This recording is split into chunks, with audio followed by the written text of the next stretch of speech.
4 years ago, I reviewed the outrageously crazy, twisted remake of the classic film The Nutty Professor with Eddie Murphy.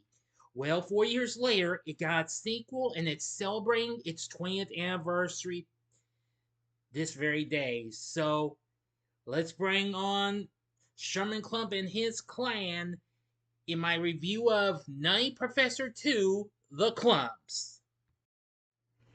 This is Big D's Entertainment Rankings and Reviews.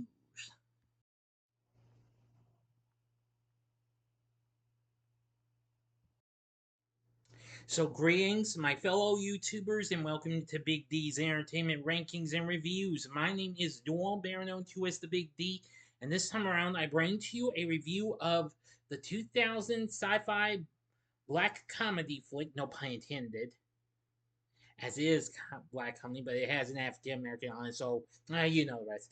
Nutty Professor II, The Klumps, released by Universal along with Imagine Entertainment, directed by Peter Siegel, starring Eddie Murphy as the titular characters along with Janet Jackson.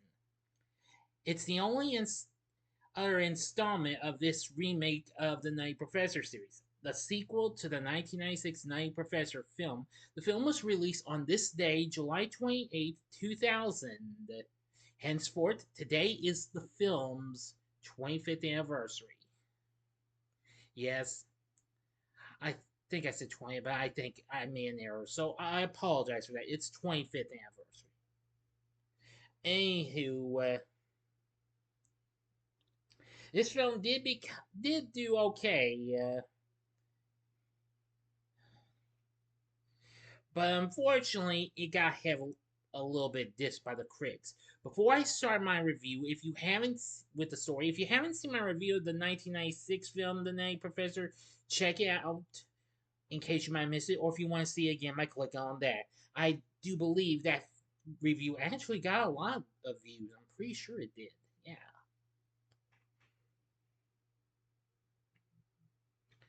Okay, that about covers it. Alright, let's get into the story. 4 years after the events of the first film, Professor Sherman Klump has created a de aging formula.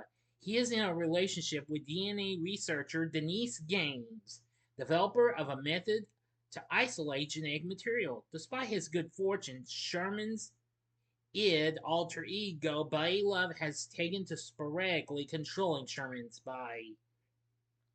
Sherman becomes determined to permanently rid himself of Buddy when his antics ruin a dinner in honor of his father, Cleus's retirement,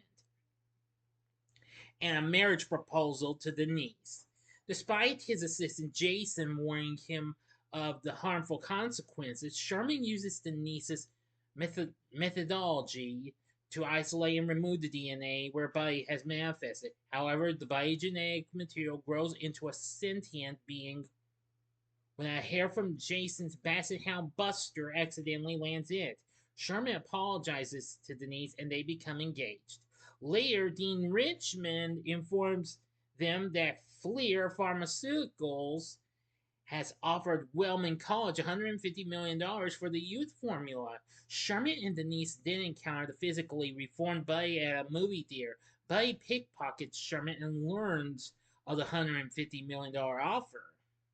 He subsequently visits the pharmaceutical company, making a rival bid of $149 million with Leanne Guilford, president of acquisitions for the youth formula. Sherman learns that the extraction has altered his biochemistry and that he is losing his intelligence. Realizing he needs to keep the youth formula out of Buddy's hands, Sherman stores it at his parents' home. Cleus, sexually frustrated due to his age and impotence, accidentally drinks some of the youth formula and he goes to a nightclub and attempts to seduce his wife and Sherman's mother, Anna. But she's disgusted. Buddy witnesses Cleus changing and realizes that the youth formula is being stored in the Klump household. Meanwhile, Sherman's condition causes him to humiliate himself in front of Denise's parents concerning her. While Sherman's grandmother, Ida Mae Jensen, and Anna are organizing a bachelor party for Denise, Buddy, mistaken for a male stripper by Ida steals some of the youth formula from the Klump household, filling the vial the rest of the way with fertilizer. This sabotage causes chaos at a demonstration the next day as Petey, the male hamster Sherman uses to demonstrate the formula, mutates into a giant monster who rapes Richmond as he's trying to escape under a fur coat. As Petey confuses him for Molly, the female hamster that escaped during the event. The traumatized and furious Richmond fires Sherman, who soon learns from Jason that his brain's deterioration has worsened. So he decides to break up with Denise. Cleus reconciles when and consoles a depressed Sherman, and inadvertently gives him the solution to regain his intelligence, getting Buddy Love back into his DNA. Sherman quickly works on a new, more potent formula while his mental faculties allow him. Richmond confronts him about Buddy's actions, believing that they are working together. Sherman leaves with Richmond and a tennis ball covered in the youth formula and heads to a presentation at Fleer Pharmaceuticals that Buddy is given about the youth formula. Meanwhile, a worried Denise discovers what has happened and that Sherman's brain damage is progressing. With Cleus's help, Denise goes after him. Sherman takes advantage of the canine DNA crossed with Buddy and throws the tennis ball to distract him. Buddy catches the ball in his mouth, and the youth formula transforms him back into a toddler, then further into a glowing mass of sentient genetic material. Now, I shall go to the ending, so you better sub this video right now. You have 5 seconds to sub this video. Go to the description box below and fast forward to the time below as I start counting down now. If you've seen this movie already, please continue. Okay, you've been warned. Sherman chases the genetic material, intent on drinking it to correct his condition. However, the material evaporates on the edge of a fountain before he can. Cleus and Denise arrive too late to save him. And Denise breaks into tears, which hit the genetic material and fall into the fountain. As they go to leave, Sherman looks into the fountain, remarking that it is pretty. Seeing the water is glowing, Denise realizes the genetic material has reconstituted thanks to her tears, and if Sherman drinks the fountain water before it dissipates, he will be restored to normal. Sherman drinks the water and is able to restore his genetic makeup to its proper order, restoring his intelligence. With Buddy Love defeated, Sherman and Denise finally get married. During the wedding reception, Sherman's older brother, Ernie Klumps Sr., sings a song in honor of the couple, while Richmond continues to be hexed by the now normal-sized hamster. End of story. So what did I think of Nutty Professor II the Klumps? Well, it's fun and it has a few craziness in some of it, in some parts of it, but I feel like it's not quite as good as the first one though, but it does still have some pretty fun bits and what have you. In contrast to the previous film, subplots centered on the parents of Sherman Klump himself occupy a substantial part of the film. Like the first film, the sequel's theme song is, of course, the Village People's hit Macho Man, which this time is played during the end credits, unlike how it was at the beginning and the end.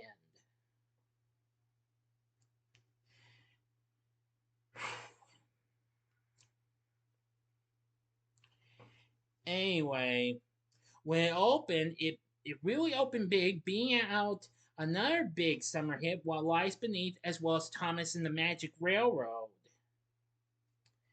And at the time, it had the highest opening weekend for an Eddie Murphy film, breaking the record that was formerly held by Dr. Dolittle, which came out 2 years earlier. And it got a sequel, and that got a sequel released the following year. Unfortunately, unlike its predecessor, this film got a lot of hate. It sits at a mere 27% on Rotten Tomatoes, saying, while Eddie Murphy is still hilarious as the entire Klump family, that's true. The movie falls apart because of uneven pacing, a poor script, and skits that rely on being gross rather than funny. Metacritic has a score of 38, while audiences surveyed by CinemaScore gave this an A-. Now, Salon.com, well, kind of gave the movie one of its few positive notes and offered the praise cheerfully vulgar. Anthony Land, the New Yorker, was particularly severe in addition to hating the film. He dismissed Murphy's playing of multiple characters as minstrelling and charged the actor with at once feeding us what we like and despising us for swallowing it. Roger Ebert, however, liked it, knowing that while it was raucous and scatological, excuse me, the film overall proved to be very funny and never less than amazing. Joe Lydon for Variety wrote, "Be prepared to laugh less at a lot more of the same thing in this overbearing but underwhelming sequel." Well, yes, it does have its issues, though. Sure, it has a few bit of hits or misses in its story. Now, I kind of factually agree. Its pacing kind of has a little bit of, yeah, that too. But overall, Eddie Murphy steals the show nonetheless. Despite the hate it got, the film, however, still did well, going on to make 163 million worldwide on its $84 million budget. They had David Newman do the score for the film, which wasn't too bad. The film's director was Peter Siegel, who had recently worked on some other films before this, including Naked Gun 33 and the Third, The Final Insult, and Tommy Boy. After this, he'd go on to direct Anger Management, 51st States, and The Longest Yard with Adam Sandler as well. Plus Get Smart, Grudge Match, Second Act, and recently the My Spy films. So I'd say he did a pretty good job on this and what have you. Later on, of course, the sequel was later parodied by comedian Jack Black in Tropic Thunder in one of the crazy one of the fake trailers that was used and what have you.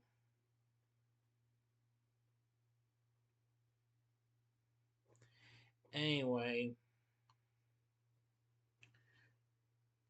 with and of course, Tropic Thunder was directed by and starred Ben Stiller, who after that later starred with A. Murphy in Tower Heist in 2011.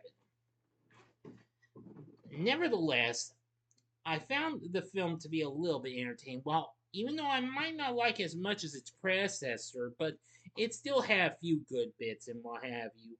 Aside from Sherman Klump playing Sherman Klump again, as well as his family, well, most of them anyway, and Buddy Love and what have you. One good aspect I liked about this was Janet Jackson's appearance as Denise Gaines. Sure, while I like Jada Pinkett, well, pre Smith, in the in the first film is Carla Perry, but now she is referenced though in the film. She's mentioned in the film. It's a shame we don't see the character though, so we got Denise Gaines instead. But nevertheless, I thought Miss Jackson did one hell of a job in playing Denise Gaines. I thought it was really good. Now, of course, the soundtrack was released on the Def Jam label, which came out a few weeks before the movie came out. Of course, the soundtrack featured numerous tunes from a lot of performers, including Jay Z, Case, Method Man, Brian McKnight, Montel Jordan, as well as an uncensored version of Cisco's infamous hit, The Thong Song, and also the song that would become a big hit for Janet herself, Doesn't Really Matter, which of course would become her next to last number one hit. It would be her. I think this was, yeah, I think this was her. That song became her ninth number one hit, if I'm not mistaken. I'm pretty sure. Yeah. Apparently, that song was very, very good in Miami. And I really like that song. Of course, that song would later be included on Janet's album All For You, which would be released the following year in 2001. But yeah, that song was really good, doesn't really matter. Now, aside from A. Murphy, of course, we have Janet Jackson's Denise Gaines. Well, I am going to. Okay, now I found this. Reason why she's in here is because Jada Pinkett left due to her marrying Will Smith and their pregnancy, and later her signing on to do the Matrix sequels. That's the reason why.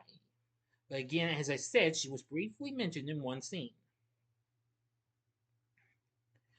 Now, and for the rest of the cast, we have Larry Miller back as Dean Richmond. He's still pretty good. And John Ailes as Jason. Very good. For our part members of the cast, we have Jamal Mixon back as Ernie Klump Jr., as well as several others. We have Richard Gant as Mr. Gaines, Anna Maria Horsford as Mrs. Gaines, Melinda McGraw as Leanne Guilford. We even have Wanda Sykes, Nikki Cox, Chris Elliott, Charles Napier, Earl Bowen. Yeah. So the cast is pretty good. So overall, while it may not quite while I may not quite like this as much as its predecessor, but Nutty Professor II: The Klumps does, however, provide some funniness. After its release, it did get released with a special unrated and uncensored cut on physical media later on. I don't remember I've seen it. I've just seen this version the theatrical version a few times. After this, there never was another one, though. Now, there would be an animated film, though, that kind of followed in the original, kind of served as kind of like a continuation or something like that to the original film with Jerry Lewis, which I need to review that sometime down the road, and I will eventually. So, with everything said, Nutty Professor II: The Klumps, well, it's not quite as good as its predecessor, but don't take my word for it. It still provides a lot of fun with Eddie Murphy, though. And Janet Jackson sure does make it feel even more good, why have you. But it does have a few funny moments, though, and what have you. Enough said. Okay, so would I recommend it? Well, I say just to be on the safe side, give this film a one-time watch. If you're not satisfied with, then stick with the first film. All right. So, what did you think of Nutty Professor II: The Klumps? Let me know in the comment section below. If you like this video, consider clicking the like button, subscribe, and be a part of the Big D Nation. And you know the rest. And I'm not yet there, but I'm getting a few more subscribers close to 1,000. Keep it up, everyone. Join me next time when I bring to you a review of a real underrated superhero flick, Sky High. So if you like this, consider checking out my reviews for these other A. Murphy films. In the upper left-hand corner, you can check out my spoiler-free review of the Prime Video direct to Prime Video sequel to his 87 classic, which is coming to America. Or if you would like, you can check out my spoiler-free review of his recent hit for Netflix from last year, Beverly Hills Cop, Axel F. Or if you like another big comedy, you can check out my review of another film that came out in 2000 just before this, In Big Mama's House with Martin Lawrence. And the bottom right-hand corner is the button you can click to subscribe if you like rankings and reviews on movies, TV, music, video games, etc. Then I'm your guy. Thanks for watching. Until next time, I'm the Big D saying, see ya.